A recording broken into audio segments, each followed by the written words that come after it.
Hi, it's Hoshi-chan here with Anime on Location, here with Ultra Girls. How you doing today? Great, thank you. Wonderful.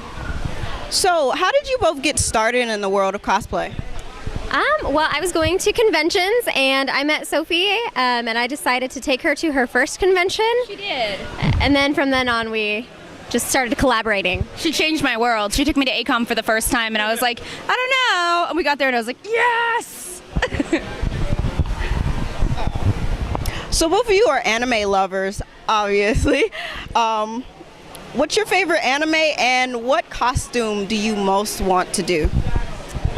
I've always just wanted to do a Sailor Scout just because I love how iconic they are and I've been trying to work on it, I just haven't done it yet. Yeah, I think I really want to do a Sailor Neptune. Like, it's on my list. I love her. I will do it. Maybe this year, maybe next year. Yeah. It's in the future. So you're active in promoting cosplay. So that cosplay is for everyone. So how do you go about that? We just make sure that we treat everyone equally and with respect, no matter how many likes you have, no matter what type of cosplay you do, what size you are. It's been going really well just because we've made so many friends that way. Yeah. It's all about just repeating yourself. So just telling people, like, cosplay is for everyone. You know, new people are going to come in and they're insecure and worried about it. Cosplay is for everyone. If you say it enough, they'll believe you. It definitely is. So both of you make your own props. What kind of skills have you learned from prop building and how do you use that in your day-to-day life? Recently I've just been starting working more with foam, so I've learned a lot about that. I just made this in a very short amount of time. And I'm starting to dive into working with Warbla, so that's going really well. YouTube is your friend. Definitely foam and PVC, my best friends. As far as making our costumes, definitely like sewing. I can sew, but not like at the level I want to be at, so that's something that I'm going to work on. So you both have worked with a variety of photographers and digital artists. So how was it working with them and how was it bringing this form of art to the masses? I love working with photographers just because they're also artists. And cosplayers, we view our photos so much differently than the photographers do. So a photo that they love, they're looking at the lighting and all these effects, and we're looking at our costumes. So collaborating in that way, two different arts coming together, I really enjoy that. Yeah, and I like doing it with a variety of photographers because different art styles. So even if you do the same costume with 10 different photographers, it's going to look different every time, and it's awesome. So you guys participated in a new panel called Cosplay and Social Media.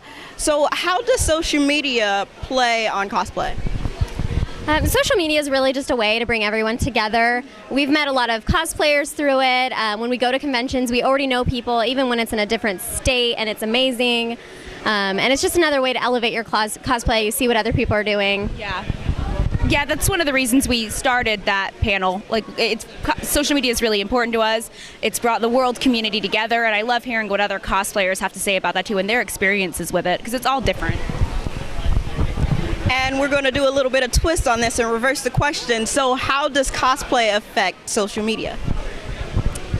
I think cosplay is just a lot more mainstream now, which I think is a great thing because I love friends and I love having people to talk to about the things that I love. And so even people who I meet in my day-to-day life, I tell them I do cosplay instead of being met with, oh, what is that? It's a lot of the time it is, oh, I've seen that. I know what that is. And that's pretty cool. Seen it on Facebook. Yeah, I was going to say the same thing. Like, it's exploded on Facebook, and even people who've never heard of it or never been into it find out what it is. And so it's no longer like this thing that you do. It's this thing that is mainstream, which is great.